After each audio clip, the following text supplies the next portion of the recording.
Hey guys, welcome back. So it's been a while since I had a video. It's summertime, so lots of stuff to do outdoors instead of staying inside and playing with trains. But I thought since today's a rainy day, we'd do a quick video on sort of a very special engine that's part of locomotive history. It's really cool. We're going to talk about its history and then look at this model from MTH here and give it a run around the layout. So let's just jump right into this. All right, guys, so here it is. This happens to be an MTH Premier model, but as you can see, it is of the pretty famous Erie Triplex. So the triplexes were a very interesting concept that Baldwin Locomotive Works came up with. It's a 28882 P1 class steam engine. And what's unique about it is it actually has 3 sets of drivers' cylinders underneath the locomotive. So you can see there's a set in the front here, there's a set in the middle, and there's actually a set that straddles the engine and goes halfway under the tender here. Okay, and that's what was unique about it.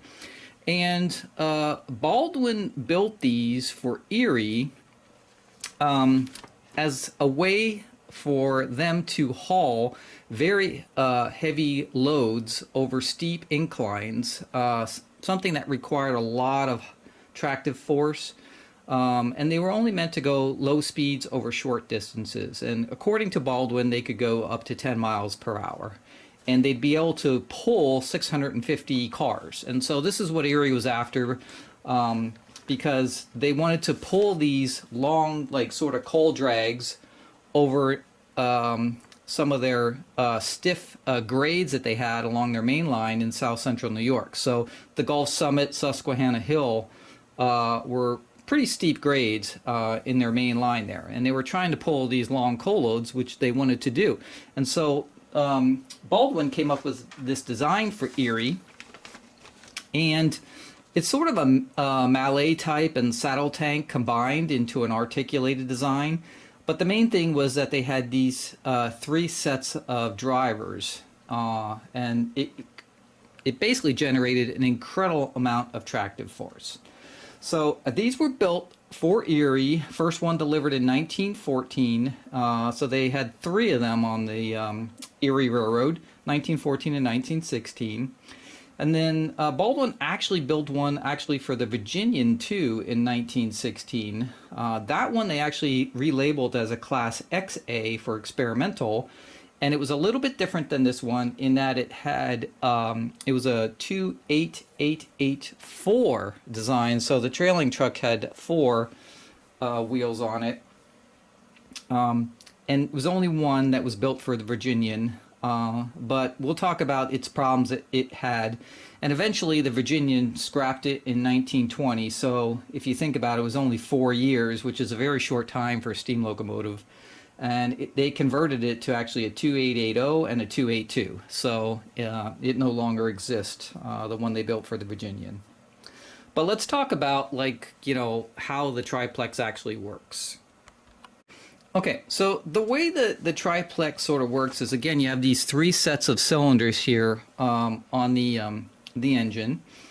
And the way it worked is the center set received the high pressure steam from the boiler, and then it exhausted that into the 2 other sets for low pressure, so the front and the rear here. And so the front set here actually exhausted through the smoke box, and then the rear set actually exhausted through a feed water and then up this stack in the rear, which was unique, right? You never usually see a stack on an actual tender. So pretty cool. So the one issue, though, that you had with this was that only half of the exhaust steam actually exited through the smoke box, and so that actually means you have poor boiler heating, right? And so we'll talk about how that affected the engine overall, but that was one of the sort of the issues with it. Now, the problems that they had is not only that Baldwin promised them that they could get like 10 miles per hour out of these engines and pull like 650 cars with it. But the problem that they came up with these engines was that the steam got exhausted very quickly of anything close to 10 miles per hour. So these engines actually could only do 5 miles per hour tops in order to keep the steam up, in order to be able to keep moving. So that was one of its first problems. The second problem it had is, like on the tender itself here, where a set of the drivers are, as the coal load and the water started depleting in the tender, it would start losing some of its traction in the back there. Okay. And then the third issue that they had with these engines were the tractive power on this locomotive was so high that the freight cars of the time, the drawbars, the couplers, even the frames of the freight cars couldn't stand the massive amount of tractive effort the engine was pulling, and they would start failing. So that was a big deal.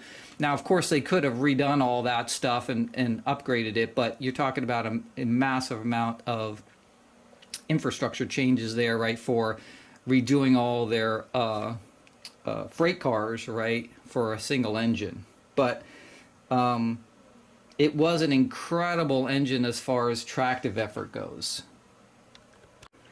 So as far as its specs goes, I mean, the engine actually had 176,000 pounds of tractive effort. It beat any engine of the day, and actually probably, if we actually probably researched it, any engine of today, you know, because most engines are double or triple headed or whatever it may be, to get that kind of tractive effort. But this thing had 176,000 pounds of tractive effort. It was 91 feet long, and according to Baldwin, it could do, you know, 6 to 650 freight cars. But unfortunately, because of those three main problems, it couldn't go over 5 miles per hour without exhausting its steam. The freight cars breaking, you know, frames, couplers, drawbars, and then, you know, because of all these issues that Erie was having, it basically, they realized they couldn't use it as the main engine on their service. But they did use it for up till 1930 for helper servers. So they became pusher engines, and it still allowed them to accomplish their goal, sort of, which is to get over these stiff grades that they had on their main line. But it wasn't the prime engine anymore. It was just a helper pusher engine that it got relegated to. Now, one other railroad, the Denver and Rio Grande, also was going to get triplex made for them, but because of all the problems they saw Erie was having, they actually lost interest, and that one was never built. There are no more surviving triplexes. Erie scrapped all three that they had, and then, of course, like I said, the Virginian actually converted the XA class one, that experimental one, into other engines, so that one is gone too. So there's no examples today that you can go see an Erie triplex, which is a shame, because this probably was pretty impressive looking in person, with these massive amounts of sets of drivers here, and this just sort of one long engine. Probably really cool. To seeing it run would have been awesome too, with the smoke coming out of the front and the rear and everything. So, but that's just a little bit of history on the triplex. It was one of those engines that was, you know, experimental for the time. You have to remember, like, the Yellowstones, Challengers, and all those things were still a couple of years away. So at the time, this was, you know, sort of the engine that they thought would do the job. But unfortunately, because of the low boiler heating and the massive amount of tractive effort that it did produce, it, you know, created other issues. And so it never could pull that many cars, and it could never go above 5 miles per hour. So the high maintenance costs on it and those initial problems just relegated it to a piece of history. It never lasted. It was only 1914, 15, and 16 they got the three engines, and by 1930 they were gone. So very short time for this engine, but super cool concept. And this is one of the things I love about the railroads, is they are never afraid to try anything. At least they weren't at the time. So there's many engines that I have that are these very cool concepts. Some panned out, some didn't pan out. But this is one of those that didn't pan out, but still an amazing concept that they decided to go for. They tried it, didn't work out, and they move on. And that's what the railroads do, and that's what's so cool about these types of things in railroading history. All right, so let's take a look at this model. This is an MTH Premier model that MTH made. When you see it in person, it's just amazing looking. There's so much detail on this engine. But this is an engine Lionel has never made. Only MTH has made the triplex. But they did such a great job on it. This has the Russian iron blue center boiler part here.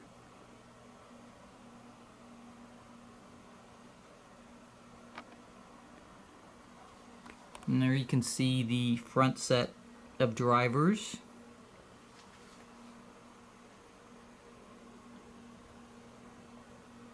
And of course you got the center set.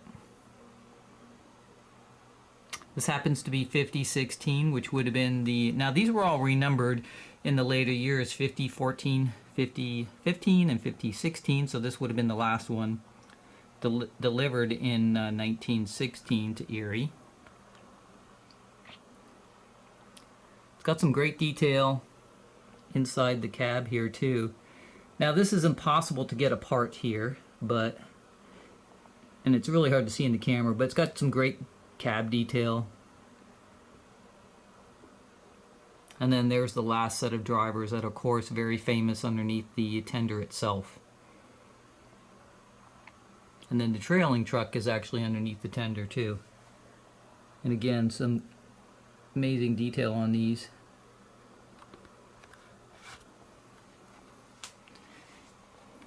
And then something you don't usually see, which is a exhaust stack or smokestack on the back of a tender.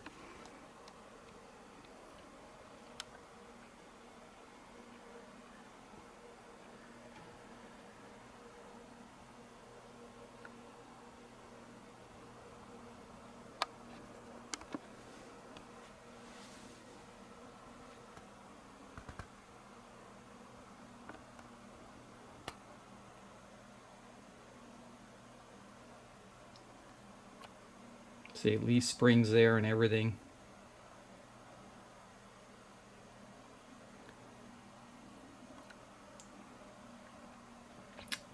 Yeah, the driver detail on these is really spectacular.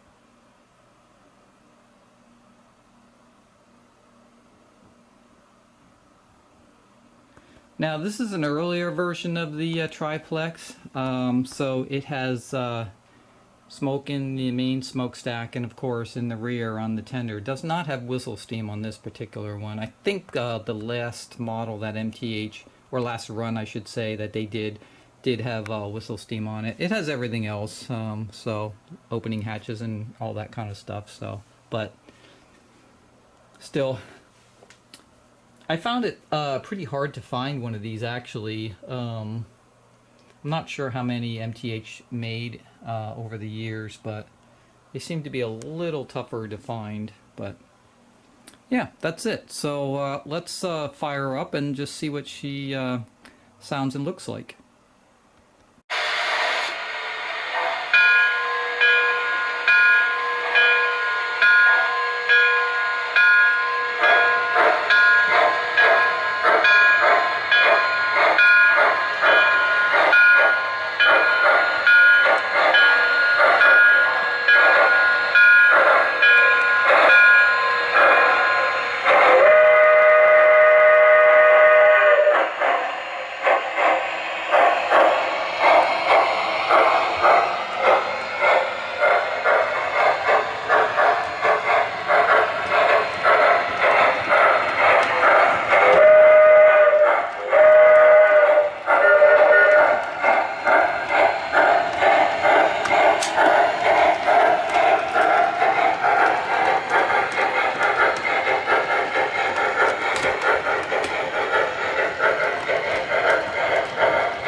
up orders. Yep, I see it.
Okay guys, I hope you enjoyed that video on the Erie Triplex. Really cool concept design from the early 1900s by Baldwin Locomotive Works. Fortunately didn't work out and there's no surviving examples to go see today, but it is still a cool piece of locomotive history, and MTH did a great job on this particular model. So as always, make sure you subscribe, hit the like button, put your comments down below. Let me know what you thought about the Erie Triplex, and I will see you guys next time. Peace, guys.